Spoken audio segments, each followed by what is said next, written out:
Good afternoon, Mr. Jeff and everyone. Today we are Group 1. We're presenting on our project Diversity of Inclusion at the Workplace. My name is Izzat and I'll be presenting on the group information as well as the project introduction. I will also be presenting on the part 2 of the matrix system. For part 1, we have Fawaz presenting on the company strategy and we have Oyu and Mervin presenting on the company initiatives. For part 2, we have Lukman presenting on the element of diversity that we have chosen, and for the strategy for success, Sangche and Javier will be presenting that.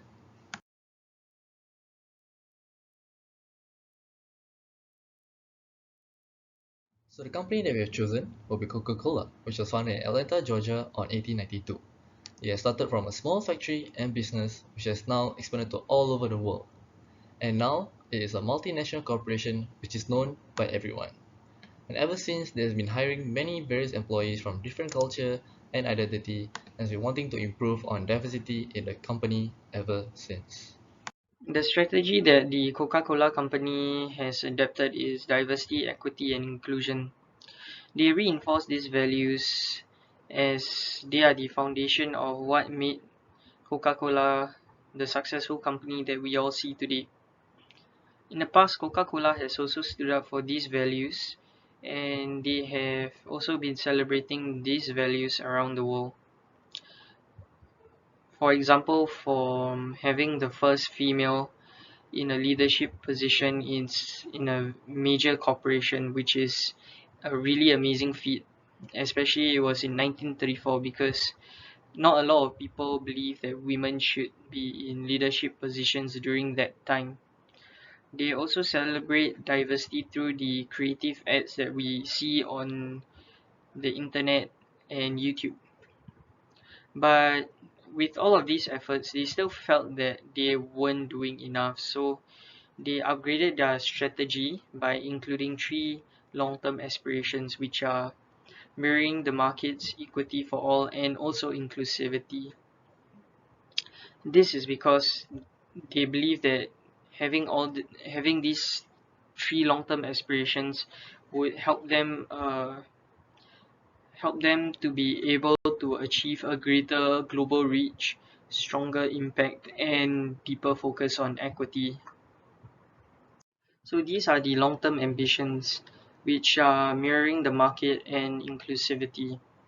So by increasing the number of women and minorities in leadership positions, they would be able to achieve their goal of filling at least half of the leadership positions in their company, and most likely in the US, to have race and ethnicity representation reflect national census data at all levels.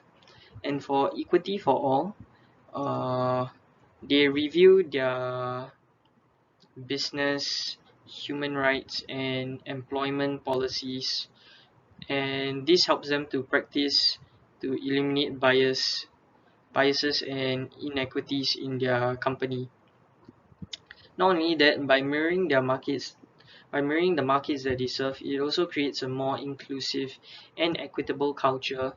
It also provides one consistent framework for their markets around the world to shape their plans on diversity, equity, and inclusion.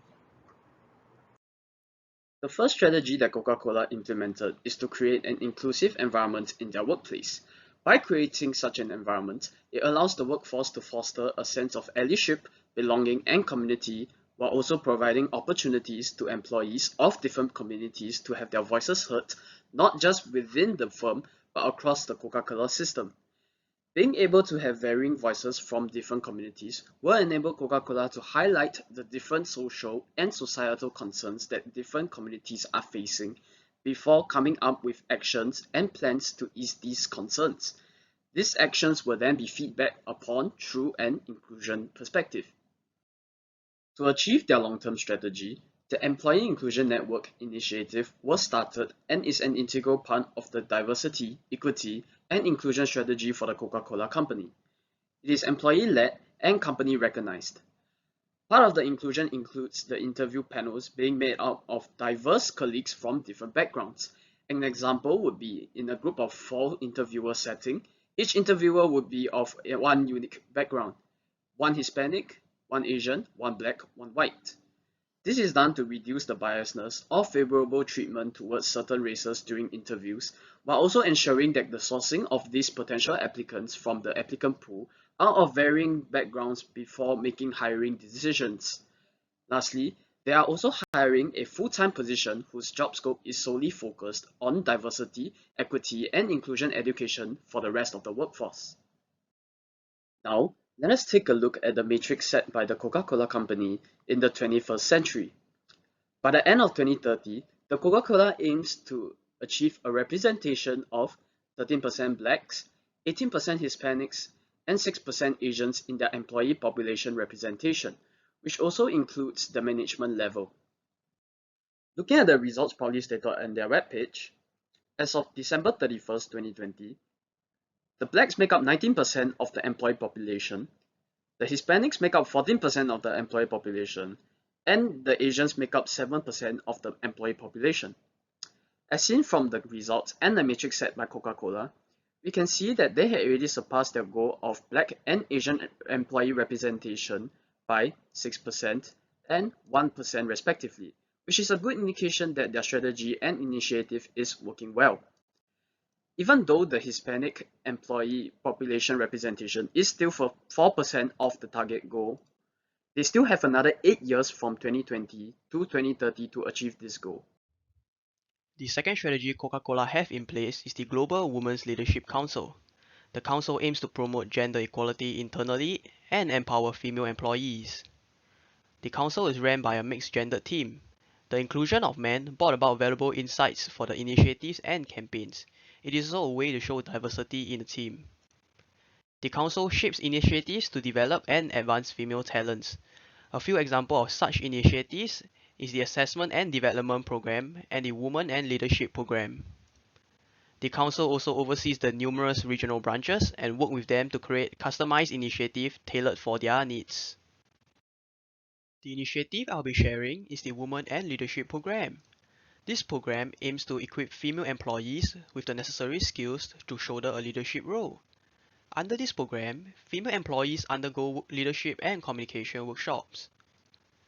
Female employees in these workshops are also paired with a senior female leader for mentorship. This aims to help them better understand what it takes to be like in a higher position, and they are also able to learn from their respective mentors. Lastly, there is also an assessment program in place. This assessment program is used to promote female employees that are ready for a higher position in the company. The Coca-Cola Company aims for 50% of its leadership position to be held by women by the year 2030.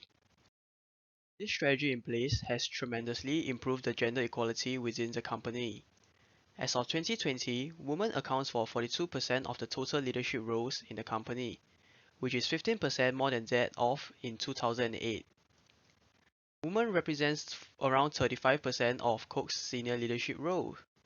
This percentage of senior leadership roles held by female has risen more than 10% since 2008.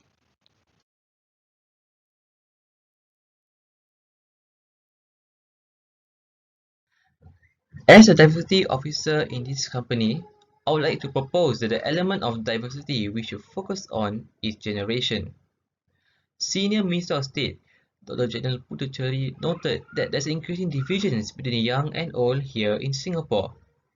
Take for example the millennials. They are being neglected, left with no opinion here. A gap between the millennials and older generations is occurring, causing a polarizing gap between the generations. This is in part due to the generation differences between their culture and opinions. For example, the boomers have a strong work ethic and are independent, whereas the millennials are more tech savvy and are being more open to change. These are some of examples of the generational differences. Let's take a look at some of the causes. In a survey conducted on the public opinions of 19 to 36-year-old, found that the public view them as impatient, overconfident, and materialistic. This poses a problem as the younger generation will face this if they were to interact with someone belonging to an older generation. In another survey conducted on the public opinions of generation discipline, the public view 15% of the millennials being disciplined compared to the 84% of the boomers. These numbers are quite reliable, as the millennials see only 20% of themselves being disciplined. This is an example of a generational differences. So these are our success goals for the company. So by 2025, we would like to have 75% of the employees in the company to be aware of the age gap that is happening in these many different workplaces in Singapore. And also by the end of 2023, we'd like to ensure that 90% of the company feel that they are inclusive despite of their generation, either they are baby boomers from Gen Z or even Gen Y. So will be our success goals. So after much discussion, the matrix system that we have decided to go with will be the employment satisfaction and engagement. So basically we'll be having two separate groups, one of different generation, one maybe be baby boomer and one will be Gen Z. And we'll see which group will be more satisfied and which group whether are they interacting with one another. And from then on we will compare the statistics and that's how we will get our matrix. So I researched some diversity matrix and these are some of it. So first was recruitment, selection and promotion matrix system. Basically we will observe two groups of employees and we will analyze to see who gets promoted and who gets hired. And then on we see the statistics and how it differs from each other. For the second metric, it will be the employee satisfaction and engagement. So same thing as the first matrix system, we will observe we will monitor two groups and see who is more satisfied in the workplace and who is engaging with who. And from then on, we will gather statistics and that's how we will get the matrix. A strategy for success that our group came up with would be to establish a cohesive and productive working environment between the younger and older generations. This allows everybody to work together harmoniously in the workforce. There are two initiatives that our group has chosen, and I'll be talking about the first initiative. One initiative our group has chosen would be the reverse mentoring program. Reverse mentoring had seen significant results by the company Johnson & Johnson when this program was implemented in the workforce, with over 88% of the participants finding this highly useful. How it works? It pairs one younger generation employee with another older generation employee, and by working together, they can help to nurture each other by sharing their skill sets and knowledge with one another. Since the younger generations have just graduated from education, they can share their skill sets and help to educate the older generations by sharing their critical knowledge on technology operation and software, as they tend to be more up to date with computer suites. In contrast, the older generation can share their experience on how to complete a specific task in a shorter period of time, since they have been working in the company far way longer than the younger generations have. With this initiative, I believe that we can work together towards our strategy. So, how can this initiative be implemented into the workforce? Firstly, each group should only consist of one younger generation and one older generation employee only. They should be of equal or similar status in the company so that there isn't any hierarchy involved between the both of them. Secondly, both parties should be able to take constructive criticism by one another and not be offended when the other party points out their mistakes. This is especially when the older generations tend to get more offended easily when someone younger points out their mistakes. Lastly, the reverse mentoring program should not be held for more than 6 months, as they should have the option to pair up with another employee when the time is up. This allows the newly joined younger generation employees to mingle and get to know more of his or her employees. Some of the potential results and benefits of this initiative is that both parties are able to gain new knowledge from one another.